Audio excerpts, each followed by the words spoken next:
তো ছেলে মেয়েদেরকে বিয়ে করায় দিবেন।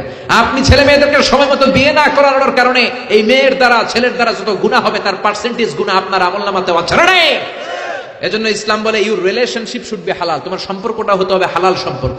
বিবাহ বহির্ভূত ইল্লিগাল ম্যারেজ সিস্টেমে কোনো সম্পর্ক ইসলামে জায়েজ নাই, হারাম। চিল্লা এখন ঠিক কিনা? এরপর ইসলাম বলে ইউর এন্টারটেইনমেন্ট শুড বি হালাল। আপনি যে বিনোদন নেবেন, ইসলাম বিনোদনেও বাধা দেয় না, তবে আপনার বিনোদনটা সুস্থ বিনোদন হতে হবে, আপনার বিনোদনটা হালাল বিনোদন হতে হবে। আমাদের কালচার হবে ইউনিক।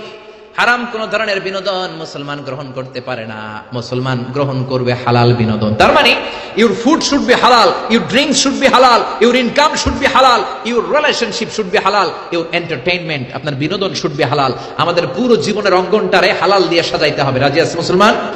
কে কে রাজি? তো হাত উঁচু করে আমরা আল্লাহর দেখাই। আল্লাহ আমাদের হাতগুলোকে তুমি কবুল করে নাও, হারাম থেকে আমাদেরকে বাঁচাও, আমরা যেন হালাল খেয়ে মুস্তাজাবুদ দাওয়া হতে পারে, তুমি কবুল করে নাও। আল্লাহ আমাদের সবাইকে কথাগুলো বুঝার ও আমল করার তৌফিক দান করুন।